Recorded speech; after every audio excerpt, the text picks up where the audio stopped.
Vous êtes bien sur la radio nationale et vous avez fait le bon choix. Il est 7h à Samé Wolof, même heure à Soufourlaï et c'est l'heure de votre journal. Bonjour et bienvenue.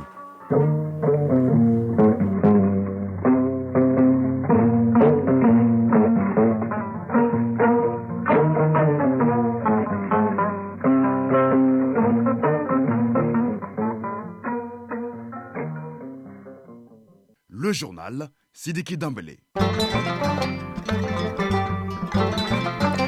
Dans l'actualité, première édition de ce mardi 5 septembre 2023. Tout d'abord, la couleur du temps sur Bamako et environ 23 degrés ce matin, ciel partiellement couvert, possibilité de pluie seulement 10%, humidité 69%, du vent 14 km à l'heure et la maximale attendue est de 32 degrés.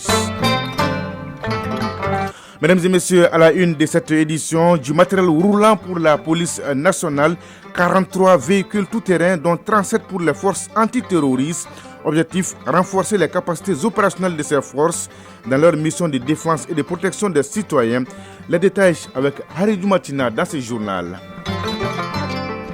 À suivre, le grand format qui porte ce matin sur la carte grise de votre véhicule. Elle a bien une date limite de validité que beaucoup ignorent. Un renouvellement au bout de 5 ans, tout comme pour les permis de conduire qui doivent obéir à certaines conditionnalités. Explication avec Bemba Sibi. L'actualité internationale à suivre avec Batra Oresh. Il est là en direct avec moi dans ce studio. Bonjour Batra Oresh. Bonjour Cédric Damelin. De quoi va-t-on parler ce matin? Au Niger, des échanges sont en cours pour un retrait des forces françaises selon le gouvernement. Victoire du RHDP aux élections locales dans plusieurs localités en Côte d'Ivoire. Le Kenya accueille le premier sommet africain pour le climat, sommet qui veut accorder une place de choix à la croissance verte pour le développement des pays. Telles sont les nouvelles au menu de la page inter de ce matin, Sidiki Damelin. Tout à l'heure donc pour le développement. La chronique initiative citoyenne, c'est avec Ousmane Daou qui nous ouvre les portes de l'association Action pour la paix durable et la bonne gouvernance. Son credo, c'est la promotion de la paix au Mali. Enfin, la page des sports avec l'athlète infatigable, Sragatou Sissé, bonjour. Bonjour, Sidiki Damel. Est-ce que tout va bien, Sragatou? Ça va, alhamdoulilah. La une de votre page. Éliminatoire à Cannes 2023, Mali-Soudan du Sud, c'est ce vendredi. Les Aigles regagnent au fur et à mesure leur nid. La liste des joueurs arrivés à Bamako dans ce journal est en exclusivité. Mauvais départ de l'équipe du Mali de volleyball à la Cannes masculine en Égypte. Coup d'envoi de la phase play-off du championnat national de basket en dames et messieurs. La Super Coupe Colonel Assimi Goïta avec 2 matchs ce mardi dans le groupe A. Et pour terminer, la rubrique insolite du jour. Et voilà pour le sommaire. Vous êtes prêts? Eh bien, nous aussi, les jingles. Une fois de plus, bonjour et bienvenue. Tout d'abord, direction Koulouba avec le carnet d'audience du président de la transition, le colonel Assimi Goïta, qui a reçu hier une délégation des élèves et étudiants d'Afrique présents au Mali pour le 3e congrès de la CESA. La CESA, c'est la Confédération estudiantine et scolaire d'Afrique, un regroupement de 37 pays d'Afrique qui ambitionne de conscientiser la jeunesse et de lutter contre le chômage avec comme objectif premier l'unité africaine. Ils sont venus prendre conseil et directives auprès du président de la transition qui demeure un repère selon eux. La CESA a confié sa présidence au Mali pour un mandat de 2 ans. On fait le point avec Sira Bachili. Sur les traces de recherche d'une Afrique unie, la jeunesse se mobilise et s'engage. Présents pour leur 3e congrès ici à Bamako, les membres de la Confédération estudiantine et scolaire d'Afrique sont venus à la rencontre du président de la transition, le colonel Assimi Goïta.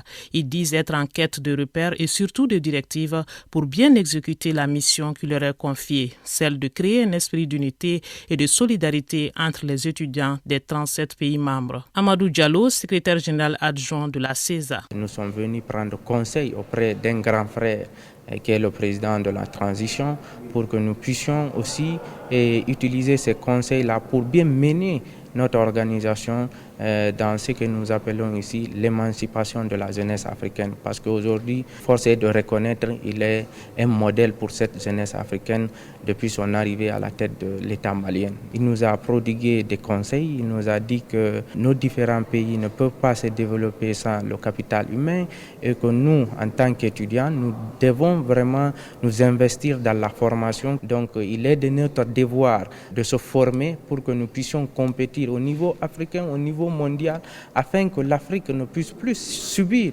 mais que nous puissions nous aussi aller vers d'autres conquêtes. Une jeunesse africaine consciente de ses devoirs et capable d'unir le continent, la Confédération estudiantine se propose d'être le véritable moteur d'intégration. La lourde tâche est confiée au Mali à travers le secrétaire général de l'Association des élèves et étudiants du Mali pour un mandat de 2 ans renouvelable une fois. Siriman Seydou Niaré, secrétaire général de la CESA. C'est un sentiment de fierté d'être à la tête de cette confédération. Et je pense que qui parle de ma personne parle du Mali.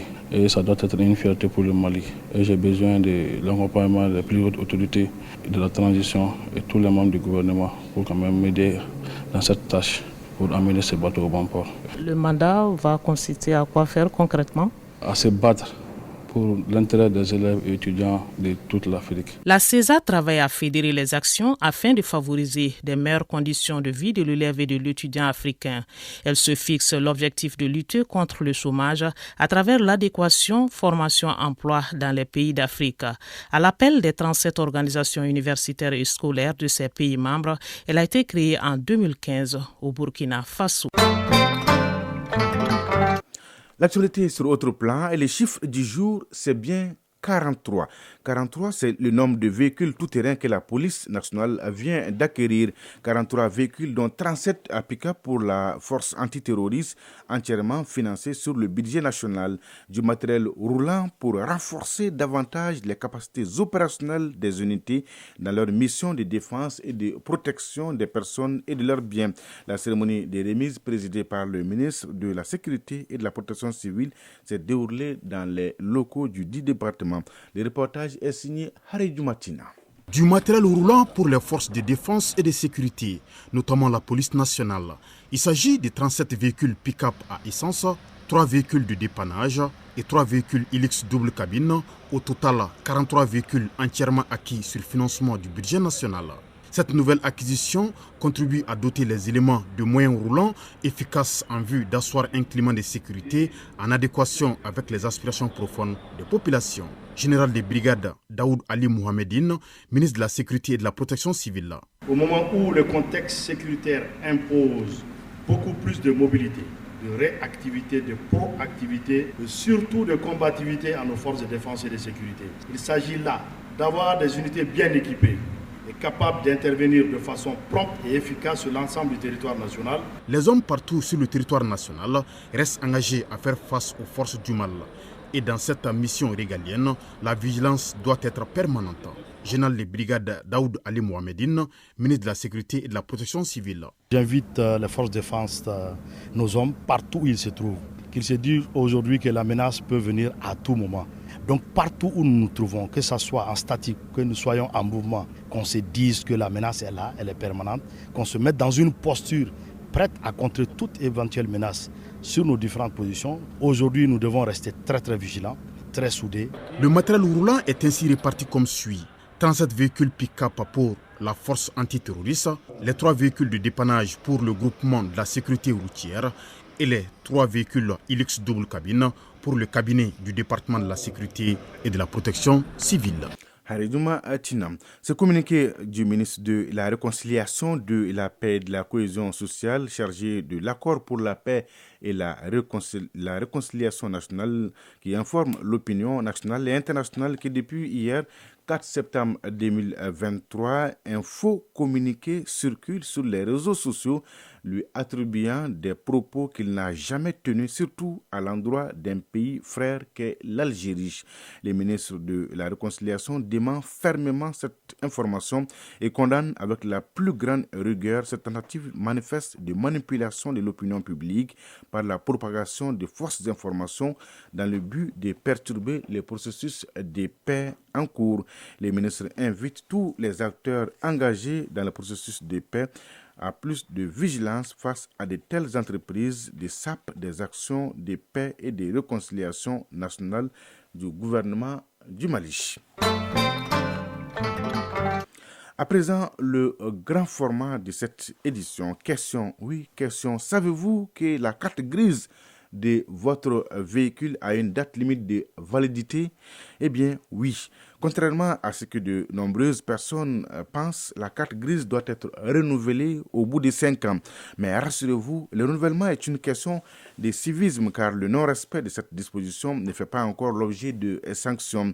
Qu'à cela ne tienne, chaque usager doit veiller au respect de cette réglementation. Pour les permis de conduire, le renouvellement concerne les détenteurs des permis C, D et F. C'est bon à savoir. Voyons tout cela avec Bemba Sibi. La circulation d'un véhicule est assujettie à la carte grise. La carte grise est comme la pièce d'identité d'un engin à 2, 3 ou 4 roues. Elle est délivrée pour 5 ans, un fait que certains propriétaires ignorent, à l'instar de Maître Mohamed Samassila, homme de droit et propriétaire de voitures depuis 15 ans. C'est ma première nouvelle. Donc cela veut dire que vous n'avez jamais eu à renouveler votre carte grise? Ni d'affiche, ni quoi que ce soit. Sinon, c'est des actes administratifs. Si cela s'entend dans les directives des autorités, mais pourquoi pas? Si ça peut améliorer la sécurisation de ces véhicules, on est partant. À condition aussi que ça soit à notre portée financièrement. Gaussou Sangaré, automobiliste. Je sais que les cartes grises doivent être renouvelées, mais je ne l'ai jamais fait. Issa Niamé, automobiliste. Je sais que les cartes grises doivent être renouvelées. Pourtant, le processus de renouvellement de la carte grise ne prend pas de temps, contrairement à l'obtention de la carte elle-même. Diakadja Diallo, directeur régional des transports du district de Bamako. Passé cette période de validité, les détenteurs de véhicules ont l'obligation, en tout cas, de renouveler les cartes grises. Les propriétaires de véhicules ne se bousculent pas pour le renouvellement de leur carte grise car il s'agit surtout d'un acte civique pour se mettre en conformité avec la réglementation en vigueur. Diakadja Diallo, directeur régional des transports du district de Bamako. À partir du moment où on a donné une fin de validité, une fois dépassée, normalement, conformément à la réglementation, le détenteur de la carte grise est obligé de venir renouveler la carte grise. Pour le moment, nous ne sommes pas dans le cadre des sanctions. Seulement, on demande aux structures de contrôle qui sont sur la voie publique d'obliger les détenteurs de véhicules de renouveler les cartes grises expirées. Pour ce qui est du permis de conduire, seulement certaines catégories font l'objet de renouvellements irréguliers. Diakadja Diallo, directeur régional des transports du district de Bamako. Pour tous ceux qui détiennent les catégories C, les catégories D, catégorie E, il y a une validité. Maintenant, la validité varie en fonction de l'âge du détenteur. Comprenez, de 18 ans jusqu'à 55 ans, on donne 5 ans de validité. Au-delà de 55 ans, c'est 3 ans de validité. Donc les gens, n'est-ce pas, après les validités dépassées, les gens ont l'obligation de venir renouveler les permis. C'est des documents administratifs qu'on fournit, notamment le certificat de résidence. Il y a des timbres, des taxes à payer. Il y a 4 photos d'identité. Maintenant, pour ce qui concerne les duplicata, parce qu'il peut arriver qu'on perde aussi le permis. Pour cela, il faut ajouter le certificat de perte. La catégorie C, ce sont les véhicules automobiles à marchandises, dont le poids total autorisé en charge excède 3 tonnes 500. Maintenant, la catégorie D, ce sont les véhicules automobiles de transport en commun de personnes. Et la catégorie E, il s'agit des véhicules des catégories B, C, D, attelés d'une remorque dont le poids total en charge autorisé excède 750 kg. Les détenteurs de permis A1, B et F peuvent toutefois demander le renouvellement de leur permis lorsque la photo est abîmée ou encore les textes illisibles. Bemba Sibi Batraoré, bonjour. Bonjour, Sirgi Damele. Est-ce que vous avez vérifié la date de validité de votre carte grise? Non, pour le moment, je n'ai pas de carte grise car je n'ai pas de véhicule. Bonne chance, Batraoré. Merci. Vous allez en avoir d'ici la fin de l'année. Inch'Allah. Sargato Sissé, votre carte grise est à jour? Alors, à la fin de ce journal, je vais aller vérifier. Vous ne l'avez pas vérifié? Pas encore. Mais l'actualité, il est 7h14 à Kolokane. À suivre l'actualité internationale avec Batraoré, la page des sports avec Sargato Sissé, l'athlète des jours et des nuits. Et la chronique initiative citoyenne, c'est avec Ousmane Dao. Direction le Niger, des échanges en cours pour un départ rapide des forces françaises, indique le gouvernement nigérien Batraoré. Effectivement, le Premier ministre désigné par les nouvelles autorités du Niger, Ali Mohamed Lamine Zen, a affirmé que des échanges sont en cours pour un retrait rapide des troupes françaises. Il a fait cette annonce lors d'une conférence de presse tenue hier à Niamey. En Côte d'Ivoire, les RHDP l'emportent dans plusieurs localités lors des élections locales. Le Rassemblement des ouvritistes pour la démocratie et la paix RHDP a obtenu la majorité des mairies et des conseils régionaux ivoiriens après le double scrutin de samedi selon la commission électorale indépendante qui a proclamé les résultats définitifs hier. Le parti obtient 125 communes sur 201 et 25 régions sur 30. La RDC veut faire accélérer les retraits de la MONUSCO. À quelques jours de la tenue de l'Assemblée générale des Nations unies, le gouvernement de la République démocratique du Congo demande au Conseil de sécurité d'accélérer le retrait de la MONUSCO. Dans sa correspondance, le premier vice-premier ministre chargé des Affaires étrangères rappelle que ce retrait a été annoncé depuis 2018. Le sommet sur le climat africain, le président kenyan invite à voir tout le potentiel de la croissance verte. Oui, le premier sommet africain pour le climat s'est ouvert hier à Nairobi au Kenya. Pendant 3 jours, les dirigeants d'Afrique et d'ailleurs sont réunis pour échanger avec les acteurs de la société civile ainsi que des entreprises publiques et privées et des organisations internationales. En ouverture, le président kenyan William Ruto a invité à voir dans la croissance verte non seulement un impératif climatique mais aussi une source de milliards de dollars d'opportunités. En Syrie, Batraoré, pour terminer, Bachar al-Assad supprime les controversés tribunaux militaires de campagne. Un rapport d'Amnesty International souligne que les procès devant les tribunaux de campagne en Syrie ne duraient que quelques minutes et les condamnés à mort étaient exécutés dès l'annonce des sentences. La compétence de ces tribunaux avait été étendue aux civils en réponse aux troubles des années 80. Bachar el-Assad a décidé que toutes les affaires qui étaient soumises aux tribunaux militaires des campagnes devaient désormais être renvoyées devant la justice militaire ordinaire. Cette mesure vise à apaiser la tension Sidiki Dameli. Merci Batraoré pour toutes ces informations. On est bien servi. Rebonjour Sragatou Sissi. Bonjour, Sidiki Dambélé. Est-ce que tout va bien, Sragatou? Oui, je me porte à merveille. Donnez-nous l'heure, la bonne et la vraie heure, Sragatou. Il est 7h17 à Logo Sambaga, région de Kaï, et Bambara Maoudé, région de Tombouctou. On se retrouve juste après le jingle.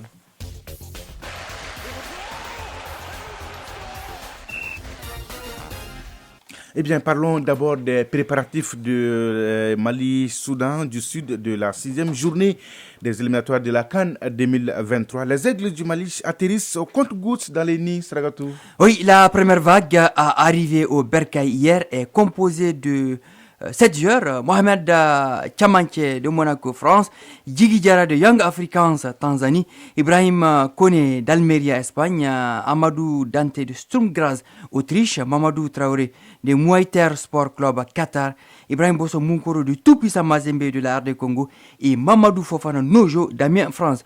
Le dernier contingent débarque ce mardi à Bamako selon le plan de vol des uns et des autres. Le match Mali-Soudan du Sud, c'est ce vendredi à 19h au stade du 26 mars. C'est bien noté.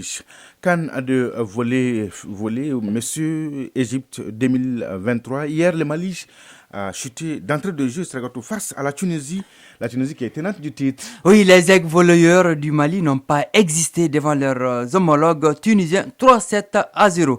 La deuxième sortie du Mali est prévue ce matin. Elle est d'ailleurs en cours face à la Tanzanie. Nous y reviendrons dans l'édition de 13h, Inch'Allah. Ouais. Retour à Bamako, oui, de Tunis. Retour à Bamako, basket top départ cet après-midi de la phase play-off du championnat national. En série messieurs à 14h, à suivre Stade Malien de Bamako, Isfas. Et en série dames à 18h, le Djer Stade Malien de Bamako, AS Police. Les équipes en dames et messieurs totalisant le plus grand nombre de victoires, c'est-à-dire 3, sont déclarées championnes du Mali de basket saison 2022-2023. Un mot sur la Super Coupe Colonel Assimi Goïta, la 5e journée programme, c'est mardi à Koulikoro.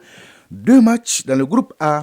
Tout à l'heure à 8h, Gao Tombouctou et à 16h, CNT Présidence. Ces 2 matchs entrent dans le cadre de la 5e journée dans le groupe A. Après 4 journées, le CNT premier 10 points et Mopti deuxième 5 points sont bien positionnés pour disputer les demi-finales dans le groupe A. Et dans le groupe B, les équipes les mieux loties sont Bamako, première 8 points, et Kidal, deuxième 7 points.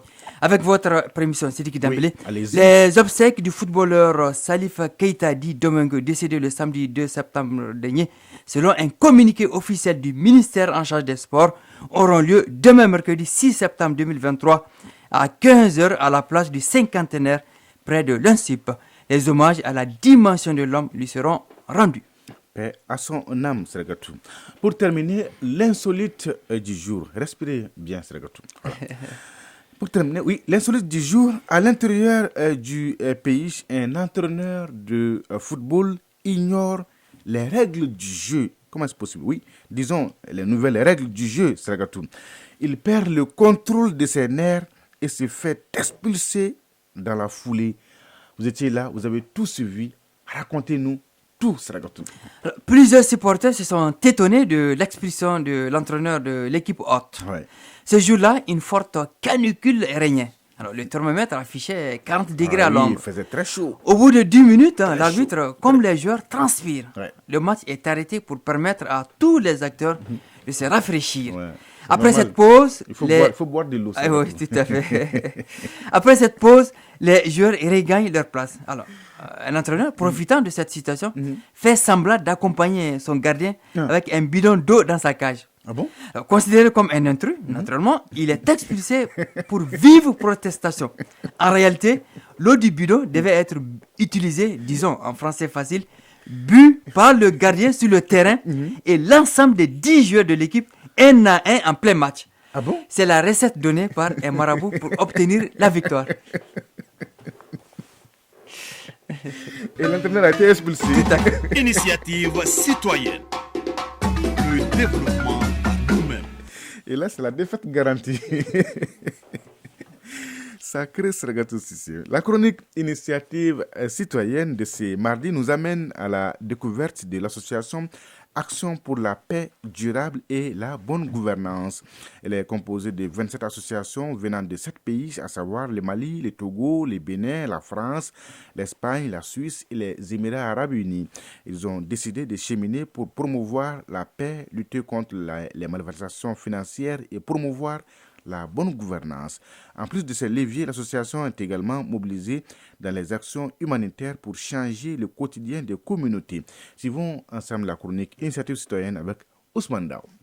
7 pays, un combat commun, lutter contre la mauvaise gouvernance, consolider la paix, mettre un frein aux malversations financières et fédérer les énergies afin d'améliorer les conditions de vie des communautés. Voilà l'une des raisons de la création de l'association Action pour la paix durable et la bonne gouvernance. Les pays qui partagent en commun cette volonté sont en plus du Mali, le Togo, le Bénin, la France, l'Espagne, la Suisse et les Émirats arabes unis. Au total, ce sont 27 associations de ces pays qui ont conjugué leurs efforts pour faire bouger les lignes. Djibrila Maïga, président de l'association Action pour la paix durable et la bonne gouvernance. Nous nous sommes dit que nous n'avons pas les mêmes destins, mais nous avons les mêmes galères dans nos pays, surtout en Afrique de l'Ouest. Voilà pourquoi nous avons décidé d'être ensemble pour mener le combat dans la promotion de la paix et la bonne gouvernance. Quelqu'un qui parle de la bonne gouvernance lutte contre la corruption, lutte contre l'impunité, lutte contre l'injustice, lutte contre les dysfonctionnements, que nous contribuons à renforcer les capacités. Outre la promotion de la paix et de la bonne gouvernance, elle intervient aussi dans l'humanitaire. L'association aussitôt née a fait une consultation ophtalmologique de 1714 personnes âgées en commune 2. L'association a négocié avec un grand laboratoire pour obtenir gratuitement des consultations ophtalmologiques, des consultations du paludisme et du déparasitage de tous les magistrats, avocats, huissiers, notaires, clercs, greffiers en chef, greffiers, secrétaires de parquet et toute la presse du Mali. Certaines difficultés entravent la bonne marche de l'association liées à un certain nombre de facteurs. Les difficultés rencontrées quotidiennement, c'est que les gens n'ont pas assez confiance aux organisations qui naissent. Alors, le peuple du Mali a une administration lourde. Lorsqu'on vient avec des bonnes idées, on nous ferme la porte. Tantôt, nous sommes appelés à forcer certaines portes, où il faut appeler des amis, des parents ou des ministres pour avoir des petites choses. Et ce n'est pas tout. Les jeunes à qui tu fais appel pour venir côté Mali, s'ils viennent, c'est dans l'optique d'avoir de l'argent immédiatement et tout de suite. Au Mali, les jeunes sont ceux-là qui veulent naître lundi, grandir mardi, avoir de l'argent mercredi et ne pas mourir 100 ans après. C'est compliqué. Pour faire face aux obstacles et maintenir un niveau de développement, l'Association Action d'Europe pour la paix et la bonne gouvernance prône une synergie d'action. Djibrila Maïga, président de l'Association Action pour la paix durable et la bonne gouvernance. Nous avons un Mali, un et indivisible. Nous n'avons que ça. Si nous nous donnons la main, nous allons progresser. Le Mali a des potentialités. J'invite tout un chacun, de l'Est comme à l'Ouest, du Sud au Nord, que nous sommes vus ailleurs que dans le Mali seulement et que nous n'avons pas les mêmes destins, certes, mais nous avons les mêmes galères. Nous pouvons, quand nous nous donnons la main. En attendant, elle continue son combat en s'appuyant sur ces 3 leviers: former, informer et transformer. Oui, former, informer et transformer. Ousmane Dao. 7h25 à Kourouma et à Ansongou. C'est donc tout pour ce journal. Merci, grand merci à Batraoré et à Idrissa Dambélé qui m'ont aidé à la réalisation. Aux opérations techniques, Mamadou Beidjalou. La mise en ligne est assurée par Abdul Aziz Koulibaly. Présentation Sidiki Dambélé. Merci de votre fidélité et de tous vos soutiens. C'est réconfortant. L'info continue sur votre chaîne. Tout de suite, la page météo avec Ismaël Sissé, suivi des avis divers avec Foussini Diara. Et à 13h, vous avez rendez-vous avec Bemba Sibi pour la 2e édition du journal. La pensée du jour, c'est un proverbe japonais. On commence à finir quand on finit d'apprendre. Oui, mesdames et messieurs, prenez soin de vous et des autres. Excellente journée de mardi à toutes et à tous. Au revoir.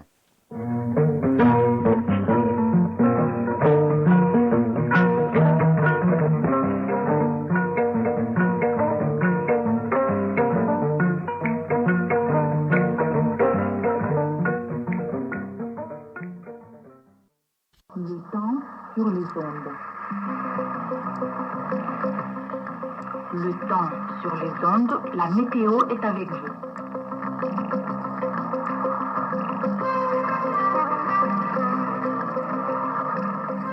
Bonjour à toutes et à tous, bienvenue à la page météo, une présentation de Soumela Sissé. Prévision journal du temps. Le ciel sera nuageux localement couvert sur l'ensemble du pays. Le vent sera de composante sud-ouest d'intensité faible à modérée dans tous les pays, hormis les régions de Taoudéni et celle de Tombouctou, où il sera de composante nord. La visibilité sera affectée par la poussière en suspension dans les régions de